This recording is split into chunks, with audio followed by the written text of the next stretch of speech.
Hi guys, welcome back to my next video. നമ്മൾ ഇന്നിവിടെ നോക്കാൻ പോകുന്നത് വിടുതലൈ പാർട്ട് 2 എന്ന് പറയുന്ന സിനിമയെ കുറിച്ചിട്ടാണ്. ഐ തിങ്ക് കഴിഞ്ഞ കൊല്ലം കണ്ടാണ് വിടുതലൈ ഫസ്റ്റ് ഇറങ്ങിയിട്ടുണ്ടായിരുന്നത്.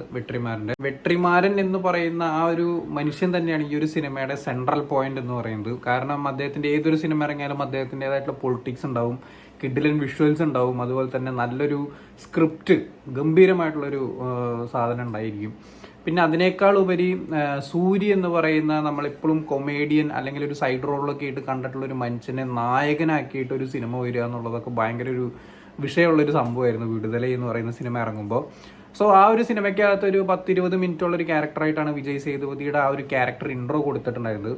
സോ ആ ഒരു ക്യാരക്ടർ വാദ്യാർ എന്ന് പറയുന്ന ആ ഒരു ക്യാരക്ടറിൻ്റെ ഒരു ഔട്ട് ആൻഡ് ഔട്ട് ഒരു ഫുൾ ഷോ തന്നെയാണ് വിടുതലി പാർട്ട് 2 എന്ന് പറയുന്ന സിനിമ. കാരണം ആ ഒരു ക്യാരക്ടറിനെ സെൻട്രലൈസ് ചെയ്തിട്ടാണ് ഈ ഒരു സിനിമ മൊത്തം മുന്നോട്ട് പോകുന്നത്. സൂര്യയെ സംബന്ധിച്ചിടത്തോളം കുറച്ചും കൂടി സ്ക്രീൻ പ്രസൻസ് ഒക്കെ ഉള്ളത് കുറച്ച് സെക്കൻഡ് ഹാഫിലൊക്കെയാണ് വരുന്നതൊക്കെ. പെർഫോമൻസ് വൈസിലേക്ക് വരുന്ന സമയത്ത് വിജയ് സേതുപതി ആണ് ഈ ഒരു സിനിമ എന്താ പറയുക ഷോൾഡറിൽ കൊണ്ടുപോയിരിക്കുന്നത് പറയാം. കുറേ ഫിലോസഫിക്കൽ വേർഡ്സ് ഒക്കെ പറയുന്നുണ്ട് ഈ ഒരു സിനിമയ്ക്കകത്ത്. അത് നിങ്ങൾ കാണുമ്പോൾ മനസ്സിലാവും. കുറേ പൊളിറ്റിക്കലി സംഭവങ്ങളായിട്ടുള്ള കുറേ സാധനങ്ങളുണ്ട്. പക്ഷെ അതൊക്കെ ഇൻഫ്ലുവൻസ് ചെയ്ത് അവരതിൽ ചെയ്ത പോലെ തന്നെ നമ്മൾ ഇന്നൊക്കെ ചെയ്യാൻ നോക്കിക്കഴിഞ്ഞാൽ പണി പാടുന്നുള്ളതാണ് എനിക്ക് തോന്നിയിട്ടുള്ളത്. നിങ്ങൾക്ക് പടം കാണുമ്പോൾ മനസ്സിലാവും. ഇൻഫ്ലുവൻസ് ആവാതെ പടം കണ്ട് പോവാന്നുള്ളതേ ഉള്ളൂ. പിന്നെ അതുപോലെ തന്നെ മഞ്ജു വാര്യരും വിജയ് സേതുപതിയും വരുമ്പോൾ ഉള്ള ആ ഒരു കെമിസ്ട്രി ഉണ്ടല്ലോ, അത് സൂപ്പറായിരുന്നു. എസ്പെഷ്യലി ലവ് പോർഷൻസിലൊക്കെ അടിപൊളിയായിരുന്നു. അതുപോലെ തന്നെ ക്ലൈമാക്സിലേക്ക് വരുന്ന സമയത്തുള്ള കുറച്ച് സീൻസും കാര്യങ്ങളൊക്കെ വളരെ വളരെ സൂപ്പറായിരുന്നു. മഞ്ജു വാര്യരെ പിന്നെ അറിയാമല്ലോ, ഞാൻ എടുത്തു പറയേണ്ട ആവശ്യമൊന്നുമില്ല. ഗംഭീര ആർട്ടിസ്റ്റാണ്. നമ്മൾ കുട്ടിക്കാലം മുതൽക്കേ കണ്ടുവരുന്ന ഒരു എന്താ പറയുക ഒരു ഗംഭീരമായിട്ടുള്ളൊരു ആർട്ടിസ്റ്റാണ് മഞ്ജു വാര്യർ. അപ്പോൾ അവർ തമിഴിൽ പോയിട്ട് ഇത്രയും വലിയൊരു റോൾ ഏറ്റെടുത്തിട്ട് അതിഗംഭീരമാക്കുക എന്നൊക്കെ പറയുമ്പോൾ, അതും വെട്രിമാരൻ്റെ ഒപ്പം മഞ്ജു വാര്യർ പറയണ്ടേ, വെട്രിമാരൻ്റെ ഒപ്പമാണ് പടം ചെയ്യണമെന്ന് അറിഞ്ഞാൽ മതി, ആദ്യമൊന്നും അറിയണ്ട, ഞാൻ പോയി ചെയ്യാണെന്ന് പറഞ്ഞിട്ട് ചെയ്തൊരു സംഭവമൊക്കെയാണ്.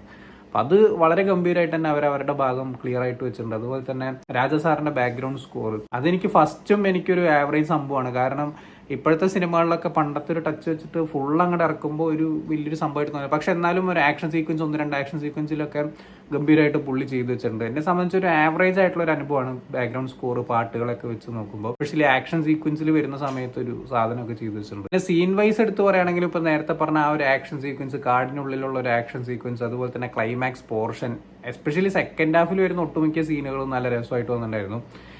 നെഗറ്റീവ് സൈഡ് പറയുകയാണെന്നുണ്ടെങ്കിൽ എന്താണ് ഇപ്പോൾ ആ ഒരു സിനിമ വിടുതലൈ പാർട്ട് 1 എവിടെയാണോ നിർത്തിയത്, ആ ഒരു കഥയുടെ ഒരു കംപ്ലീഷനാണ് ഈ ഒരു സിനിമ എന്ന് പറയുന്നത്.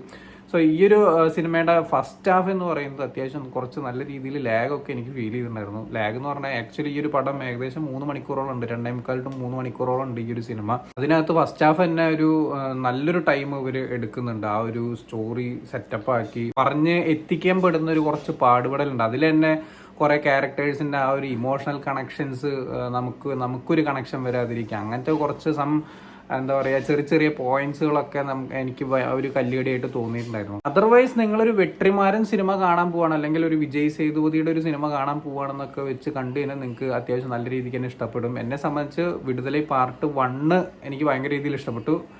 ഈ സിനിമകളിലെ ഏറ്റവും കിടിലൻ കഥാപാത്രമായിട്ടുള്ളത് വിജയ് സേതുപതിയുടെ ഈ വാദ്യാർ എന്ന് പറയുന്ന കഥാപാത്രമാണ്. അത് നിങ്ങൾക്ക് ഈ പടം കാണുമ്പോൾ മനസ്സിലാവും. ഒരുപാട് പൊളിറ്റിക്കൽ എലമെന്റ്സ് ഉണ്ട് ഈ ഒരു കഥാപാത്രത്തിന്. അതുപോലെ തന്നെ ആക്ഷൻ സീക്വൻസുകൾ, എന്താ പറയുക ചോരക്കളിയായിട്ടുള്ള കുറച്ച് സാധനങ്ങൾ ഈ ഒരു സിനിമയ്ക്കകത്തുണ്ട്. ഇപ്പോൾ എ സർട്ടിഫിക്കറ്റ് ആണ് പടം. ഇപ്പോൾ ഞാൻ ഇന്ന് വേറൊരു എ സർട്ടിഫിക്കറ്റ് പടം കണ്ടതുകൊണ്ട് എനിക്കത് അങ്ങോട്ട് എന്താ ഒരു മാർക്കോ എന്ന് പറഞ്ഞ സിനിമ നമ്മുടെ ഉണ്ണിമൂൻ തന്നെ, അത് കണ്ടിട്ട് ഇത് കാണുമ്പോൾ ഇത് ചോര എന്നൊക്കെ പറയുമ്പോൾ എനിക്കെന്തോ വലിയ സംഭവമായിട്ടൊന്നും തോന്നിയില്ല. പക്ഷെ ഇത് എന്നാലും അവർ ചെയ്തു വെച്ച സാധനം അടിപൊളിയാണ്. മാർക്കോ എന്ന് പറയുന്ന സിനിമയായിട്ട് വിടുതലയെന്ന് കമ്പയർ ചെയ്തൊന്നുമില്ല. കാരണം അത്രയും വലിയൊരു ബ്ലഡ് ബാത്ത് ഉള്ളൊരു സിനിമ കണ്ടിട്ട് ഇതിലേക്ക് ഒരു ശരി എന്നുള്ളൊരു ഫീലാണ് തോന്നിയത്. പക്ഷെ അതൊന്നും ഒരു വിഷയമല്ല.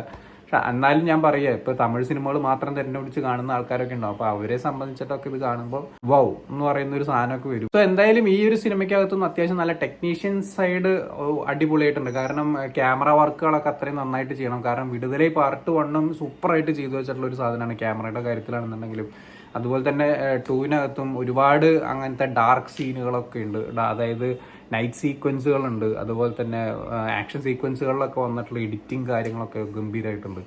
അതൊക്കെ എടുത്ത് പറയേണ്ട സാധനങ്ങൾ തന്നെയാണ്. എന്തായാലും ടെക്നിക്കൽ സൈഡും കൂടി ഓവറോൾ നോക്കുന്ന സമയത്ത് പടം നല്ലൊരു എബവ് ആവറേജ് ഫീൽ തരുന്ന ഒരു സിനിമയായിട്ട് തന്നെയാണ് പേഴ്സണലി തോന്നിയിട്ടുള്ളത്. പക്ഷെ എന്നെ സംബന്ധിച്ച് വിടുതലൈ പാർട്ട് 1 ആണ് എനിക്ക് കൂടുതൽ ഇഷ്ടപ്പെട്ടിട്ടുണ്ടായിരുന്നത്. കുറച്ചും കൂടിയും എൻഗേജ്ഡ് ആയിട്ട് പോയിട്ടുണ്ടായിരുന്ന ആ ഒരു സിനിമയാണ് എല്ലാം കൊണ്ടും. അപ്പോൾ എന്തായാലും ഈ ഒരു സിനിമ കാണാൻ കാത്തിരിക്കുന്നവർ എന്തായാലും നല്ലൊരു തിയേറ്റർ തിരഞ്ഞെടുത്ത് കാണാൻ ശ്രമിക്കാം.